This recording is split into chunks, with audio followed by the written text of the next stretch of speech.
Banner لگا ہوتا تھا ڈینگی کے خلاف. تو یہ اویئرنیس تھی, یہ انہی کا کریڈٹ تھا. مجھے پتہ چلا جی کہ وہ شام کو صبح 5 بجے آفس آ جاتے تھے یا 6 بجے اور ٹیم کو بلا لیتے تھے.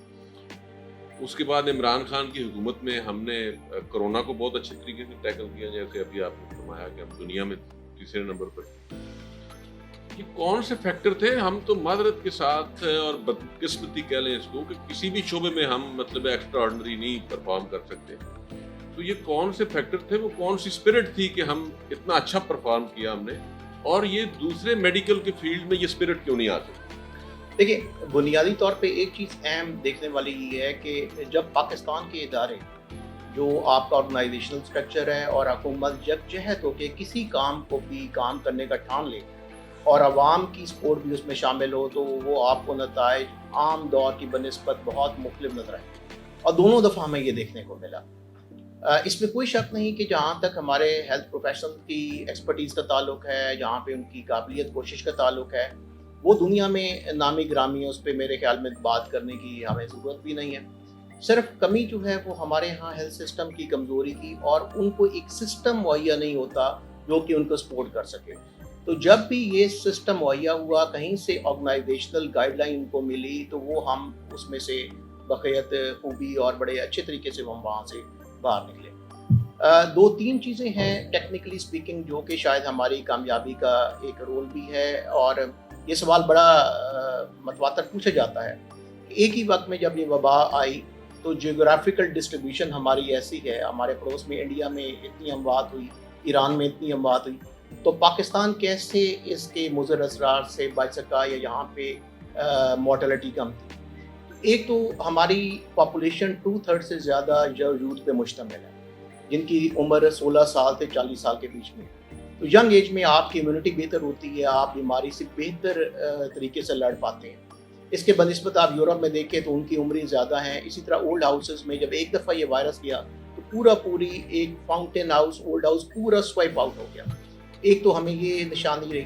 دوسرا, میڈیکلی یہ تھیوریٹیکلی سمجھا جا رہا ہے کہ شاید ہم ملیریل بیڈ کے اوپر رہتے ہیں, اس وجہ سے پہلے بھی ہم اینٹی ملیریل ڈرگس کو ایکسپوز ہیں, اور اس نے بھی کہیں نہ کہیں وہ ہمیں امیونٹی ڈیولپ کی. بٹ جو مین اہم رول تھا اس میں وہ یہی تھا کہ اللہ کی رحمت اور مہربانی کے بعد یہ جو ہماری یوتھ ہے اس کی امیونٹی نے بڑا کمال رول پلے کیا, اور وہ it fought it back. Thirdly, جو ابھی مجھے یاد پڑتا ہے کہ پہلی دفعہ جب یہ کرونا کا حملہ ہوا تو میں اور ہمارے ڈاکٹر صاحبان بھی پہلے حملے میں شدید متاثر ہوئے. تو ابھی تک گائیڈ لائنس ڈیولپ نہیں ہو رہی تھی, but on the basis of new studies which are coming here, ان کے بیسس پہ جو اینٹی وائرلز ہے اور جو اسٹیرائڈ کا ایک جوڈیشل یوز تھا جو بعد میں گائیڈ لائن کا حصہ بنا, وہ باقی ممالک سے یہاں پہ پہلے یوز ہو گیا. تو شاید اس گرے زون میں جو مریض جن کو ان کا فائدہ ہو سکتا تھا وہ ان کو پہنچا. بار کی لیگل لیٹیگیشن بہت اسٹرانگ تھی, چونکہ اس وجہ سے جب تک کہ پراپر گائیڈ لائن نہ آ جاتی تو ان کا استعمال نہیں کیا گیا. بعد میں جب گائیڈ لائنس بنی تو ان کا استعمال ہوا. تو اس پیچ کے بیچ میں شاید اس ٹریٹمنٹ کا, جس کو ہم بسا اوقات یہ سوچا بھی جاتا ہے کہ شاید ہمارے یہاں پیشنٹ کچھ اوور ٹریٹ ہوئے, بٹ گرے زون میں جن کو بینیفٹ ہونا تھا وہ یقیناً ان میں سے ہوا. ڈاکٹر صاحب, آپ نے as a individual personal capacity کہہ لیں یا ٹیم کے طور پہ کتنے لوگوں کو ٹریٹ کیا, اور کیا آپ کا انالیسز ہے, کس ایج کے لوگ تھے, کس کلاس کے لوگ تھے, اس میں آپ کا کیا کنٹریبیوشن رہا ایز اے ٹیم لیڈر کہہ لیں یا انڈیویجول کیپیسٹی, کتنے لوگوں کو؟ دیکھیے, میں فارمر پنجاب گورنمنٹ کی ہیلتھ ایڈوائزری کا بھی ممبر رہا. ایک ڈفرینٹ کام جو جس پہ میں نے کام کیا کووڈ کے دوران وہ یہ تھا کہ میں نے ایک ہیلتھ کمپنی ڈیولپ کی, اور ہم لوگوں نے consultant services at home provide کی. خاص طور پہ جو سیکنڈ اور تھرڈ سائز تھی, UK ویریئنٹ جب یہاں پہ آیا اور اس کے بعد انڈین ویریئنٹ جب پاکستان میں آیا, ڈیلٹا ویریئنٹ, تو ہمارے ہیلتھ سسٹم اور ہاسپٹل چوک کر گئے. تو ہم نے دیکھا کہ کئی مریضوں کی اموات گھر پہ ہونا شروع. تو I brought all those services which are being provided in the hospital in critical care back their doorstep. تو ایک ایمننٹ ٹیم کے تھرو, کنسلٹنٹ اسپیشلٹی کے ڈاکٹرز کے تھرو میں نے وہ سب سروسز کوشش کی کہ لوگوں کو گھر پہ پہنچے. اس سے 2 فائدے ہوئے. ایک تو ہاسپٹل کے اندر باسا اوقات جو آپ کی کراس انفیکشنز ہوتی ہیں اس سے بھی مریض بچ گئے, خاص طور پہ جب امیونٹی کمزور ہوتی ہے.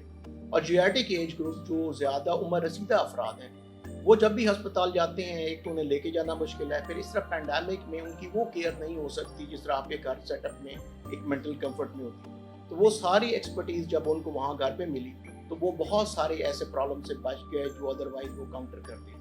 اور خاص طور پہ post Covid depression anxiety stress جو ہوتا ہے اس سے بھی وہ بچے رہے، کیونکہ جو لوگ انٹینسو کیئرز میں رہے اور انہوں نے وہ مشکل مسائل دیکھے جب ان کے آس پاس اموات ہو رہی تھی، پیشنٹ کے سی پی آر ہو رہے تھے، وہ جو ان کی سوچ پہ، ان کی یادداشت پہ وہ جو منفی اثرات نقش ہوئے، وہ کئی لوگ ابھی تک اس سے باہر نہیں نکل پائے۔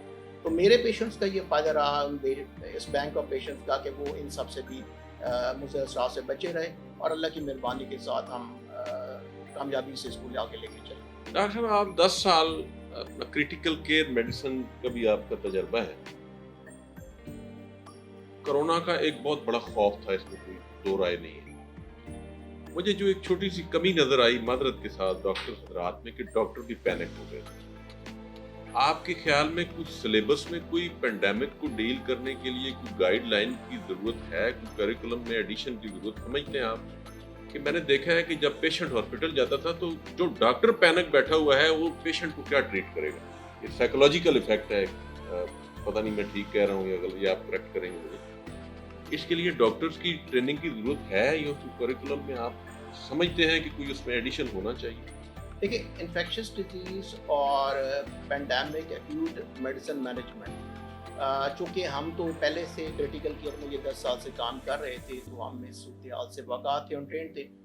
ایک نئے ینگ ڈاکٹر کے لیے اس ساری سچویشن کو اور اتنی بڑی تعداد میں جب اچانک ملک میں وبا پھیل جائے اور وہ پھوٹ پڑے اور لوگ متاثر ہو کے آ رہے ہیں اور آپ کا کمزور ہیلتھ سسٹم اوور برڈن ہو جائے، اس کے لیے انسانی طور پہ بھی یہ ممکن نہیں ہے۔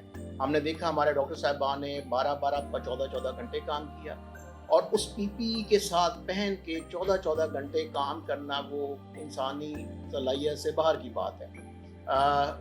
ہمارے بہت بڑی تعداد ڈاکٹر صاحبان کی ہے جو اس میں شہید ہوئی۔ میں just take you the opportunity 2-3 لوگوں کا ذکر ضرور کرنا چاہوں گا۔ پہلے ڈاکٹر ہمارے ڈاکٹر اسامہ ریاض تھے جو 20 مارچ 2020 کو جن کی شہادت ہوئی گلگت بلتستان میں، اور حکومت کشمیر نے ان کو اپنا ہائی سول ایوارڈ بھی عطا کیا۔ I work with the best people جو کہ میرے کولیگ تھے، اور ان میں سے 3 ایسے میرے بیسٹ دوست ہیں آؤٹ آف 5 جو اس دنیا سے چلے گئے۔ پروفیسر ضیاء اللہ تھے، ان سے ہم نے بہت سیکھا، میرے سینئر بھی تھے، کولیگ بھی تھے نیشنل ہاسپٹل ڈیفینس میں۔ ڈاکٹر اعجاز ملک تھے، head of I C U Ittefaq hospital. Hafiz Maqsood صاحب تھے۔ یہ وہ لوگ تھے جن کے ساتھ ہم نے کام کیا۔ اور کرٹیکل کیئر کے ڈاکٹرز کا پرابلم یہ رہا کہ وہ زیادہ سیریس اس لیے ہوئے کیونکہ وہ ہاسپٹل کی کمیونٹی سے جو سب سے زیادہ ویرولنٹ اسٹرینز ہیں ان سے ان کا پالا پڑا، اور آپ ہر روز بار بار ری انفیکٹ ہو رہی ہیں ان اسٹرین کے ساتھ، تو جو وائرس کا برڈن ہے وہ آپ کے اوپر بہت زیادہ ہے، اور آپ کی امیونٹی کو اتنا ٹائم نہیں مل پاتا کہ وہ فائٹ بیک کرے۔ تو ہم خود بھی متاثر ہوئے، 3 دفعہ ہم بیمار ہوئے، مجھے خود 4 دفعہ ذاتی طور پہ کووڈ سے میں متاثر ہوا جب بھی یہ strain I, but first time it was very tough, اور زندگی موت کی کشمکش میں رہے، اللہ نے شفا دی۔ اس کے بعد یقیناً جو کہ امیونٹی ڈیولپ ہو چکی تو میرا مائلڈر ڈیزیز تھی، بٹ بہت بڑی تعداد ڈاکٹرز کی ہے جو کہ وہ، اور پیرامیڈکس اور نرسز کی ہے جو کہ اس سے متاثر بھی ہوئی، اور ابھی تک بھی ڈومیسلری آکسیجن کے اوپر لوگ ہیں، 2 سال سے لنگ فائبروسس ہوا، بہت کمپلیکیشنز ہوئے۔ تو میرے خیال میں تو جس طریقے سے ہمارے پیرامیڈکس نے، ڈاکٹرز نے اور تمام ہیلتھ سٹاف نے کام کیا، وہ خراج تحسین اس کو ان کو پیش کرنا چاہیے، اور بغیر کسی سروسز کے آپ یہ دیکھیں کہ شروع میں پی پیز بھی اویلیبل نہیں تھی، اس کے بغیر بھی وہ آگے گئے، وہ متاثر ہوئی، ان کی فیملیز متاثر ہوئے، تو یہ کمال تھا، اور یہ اوور ویلمنگ رسپانس تھا ان کا اس پوری کمیونٹی کا جس طرح انہوں نے کام کیا۔ دوسرا، میں یقیناً یہ جو میرا ذاتی خیال یہ ہے کہ کسی بھی میڈیکل ٹریننگ کو اور جو اس فیلڈ میں آئے ان کو ایک روٹیشن انٹینسو کیئر کی ضرور ہونی چاہیے، ہمارے کریکولم کا حصہ ہونا چاہیے، کیونکہ یہ ایسا شعبہ ہے کہ عام آپ کی زندگی میں، سڑک پہ، گھر میں، کسی بھی حادثے کی صورت میں آپ کسی بھی انسان کی جان بچا سکتے ہیں اگر آپ کی اس میں ایکسپرٹیز ہو، تو ڈاکٹر ہونا چاہیے۔ آپ کے خیال میں وائرس جو ہے یہ ابھی ہے یا اس کا خطرہ ٹل گیا ہے؟ اچھا، اب ہم موو کر چکے ہیں پینڈیمک سے اینڈیمک کی طرف۔ اب بظاہر اس کی وہ اویئرنیس نہیں رہی جب سے ویکسینز آئیں، اور ویکسینز نے بڑا کامیابی سے اپنا کام کیا، لیکن بسا اوقات یہ دیکھنے میں آئے گا، ابھی تک دنیا سے اس کے خاتمے کا اعلان نہیں کیا گیا، WHO کا انیشلی یہ خیال تھا کہ شاید 2027 تک دنیا سے یہ اسٹرکٹ ہو جائے، بٹ ایسا نہیں ہو پایا. تو مائلڈر فارم ایکسپیکٹڈ ہے کہ سال میں 1 سے 2 دفعہ جس طرح آؤٹ بریکس کامن انفلوئنزا کا ہوتا ہے اس دفعہ ہوا کرے، لیکن ابھی تک مکمل خاتمہ نہیں ہوا. لیکن اس کی جو بیمار کرنے کی صلاحیت ہے یا اس کی جو کمپلیکیشنز کا ریٹ ہے وہ یقیناً بہت کم ہوا ویکسینیشن کے بعد. ڈاکٹر صاحب آپ کنسلٹنٹ بھی رہے، ڈفرینٹ حکومتوں کے ساتھ کام کیا، آپ کے کریڈٹ پہ کچھ ایسا کام بھی ہے کہ جس کو WHO ریکگنائز کرتا ہو؟ جی بالکل، مجھے الحمدللہ حکومت پاکستان نے اس سال ستارہ امتیاز سے نوازا، اور مجھے یہ بتاتے ہوئے خوشی ہو رہی ہے کہ I'm the youngest consultant ever in the history of Pakistan since the induction of these award in 1955. اور اس میں پاکستان کے پہلے اس سے 4 ہاسپٹل تھے جو انٹرنیشنلی ریکگنائز تھے، اور وہ JCI جوائنٹ کمیشن انٹرنیشنل ایک باڈی ہے جس سے ریکگنائز تھے، جس میں شوکت خانم پشاور، شوکت خانم لاہور، اس کے علاوہ آغا خان یونیورسٹی ہاسپٹل کراچی اور شفا انٹرنیشنل ہاسپٹل شامل تھے. بٹ WHO کے پینل کے اوپر، جو کہ ایک زیادہ بڑی انٹرنیشنل باڈی ہے، کوئی ہاسپٹل ریکگنائز نہیں تھا.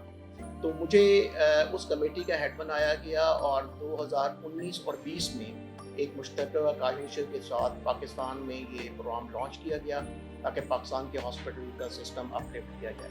ان کاوشوں کے نتیجے میں فیبرری 2020 میں پہلے 2 ہاسپٹل ہیں جو patient safety friendly hospital initiative تھا WHO کا تھا، اس کے ساتھ مل کے پاکستان کے پہلے 2 ہاسپٹل WHO کے پینل پہ انٹرنیشنلی ریکگنائز ہوئے. اور میں یہ بتانا چاہوں گا کہ جب یہ ریکگنائز ہوئی اس وقت انڈیا کے ہمارے پڑوس میں 14 ہاسپٹل تھے، اور اس سے پہلے ہمارا کوئی ہاسپٹل نہیں تھا. یہ پہلے 2 ہاسپٹل تھے. ابھی تک یہ 2 ہی ہاسپٹل ہیں، جس میں انڈس ہاسپٹل کراچی ہے اور طبع ہارٹ انسٹیٹیوٹ کراچی ہیں. دونوں کو WHO نے اپنے پینل پہ ریکگنائز کیا. اس میں آپ کا کیا؟ میں اس ٹیم کا ہیڈ تھا آپ جو بیسیکلی یہ سارے کو مانیٹر کر رہی تھی اور لے کے چل رہی تھی. اور اس کے ساتھ WHO کے اس وقت کے ڈائریکٹر تھے آپریشنز ڈاکٹر ذوالفقار خان، وہ بڑے انوالو تھے. فیصل باری خود جو کہ انڈس کے ہیڈ ہیں، ان کی بھی کوآپریشن رہی ان کی اسٹاف کی. تو یہ کاوشوں کے نتیجے میں 2020 میں مجھے کامیابی patient safety friendly hospital. Doctor صاحب 2005 میں زلزلہ آیا، 2010 میں فلڈ آیا، 2022 میں پھر فلڈ آیا، بڑے ہیویلی لاس ہوا، بلین آف ڈالرز کا نقصان ہوا پاکستان کو. اس میں بھی کوئی آپ کا رول رہا ہے فیسیلیٹیشن؟ 2005 کے زلزلے میں، زلزلے سے 3 دن کے بعد ہم پہلی ان چند ٹیموں میں سے تھے جو کہ وہاں پہ والنٹیئرلی پہنچے، اور گڑھی حبیب اللہ اور مظفر آباد اپر چھتر کے علاقے میں ہم نے اپنی کارروائی کی. رمضان کا مہینہ تھا، مجھے یاد پڑتا ہے. اور اس میں پاک فوج کے ساتھ مل کے پہلا تو ریسکیو آپریشن تھا. اس کے بعد جتنے ٹراما آ رہا تھا، جتنے مریض آ رہے تھے، ان کی پھر نگہداشت اور وہ سارا کام بھی کرتے رہے. تقریباً 2 سے 3 ہفتے وہاں پہ قیام رہا اور ہم ان کو شعبہ حصہ رہے. اس طرح 2010 میں جب ساؤتھ پنجاب میں فلڈ آیا تو میں ٹیم لیڈ تھا پنجاب گورنمنٹ کا جنرل ہاسپٹل لاہور کی طرف سے.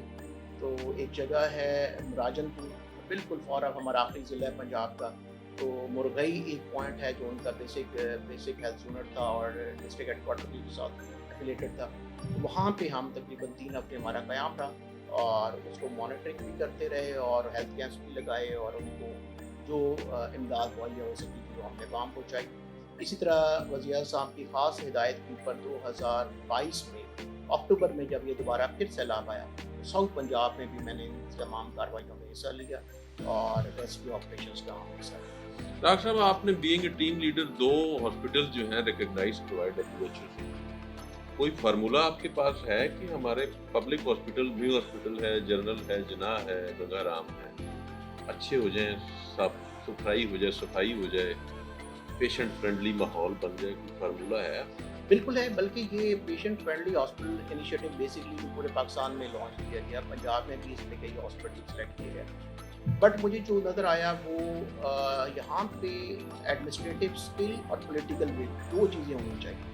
اگر اس کو ساتھ لے کے چلا جائے اور حکومت وقت یہ تعین کر لے کہ ہم یہ کام کرنا، تو میرے خیال میں کچھ بھی اس میں ناممکن نہیں ہے. یہاں پہ یہ کوشش ہوئی، ہاسپٹل کی حالت ہزار بہتر ہوئی، بٹ ڈیفینیٹلی اس اسٹینڈرڈ پہ وہ نہیں پہنچ سکے جہاں پہ ان کو پہنچنا چاہیے تھا، اور وہ ان کو پنجاب سے کسی ہاسپٹل کو ریکگنیشن نہیں ملی. جی تو ناظرین، آپ نے ڈاکٹر صاحب کی گفتگو سنی. ان کا کہنا تھا کہ پولیٹیکل ول اور ایڈمنسٹریٹو اسکل کی ضرورت ہے. یہ جو ہمارے پبلک ہاسپٹل کی حالات ہیں، جو جہاں پہ پیشنٹ کو علاج بہت اچھا نہیں مل سکتا، یہ سارے مسائل حل ہو سکتے ہیں. ول کی ضرورت ہے. اسی کے ساتھ اپنے میزبان امریز خان کو اجازت دیجیے، نیکسٹ ویڈیو کے ساتھ پھر حاضر ہوں گے۔ اللہ حافظ۔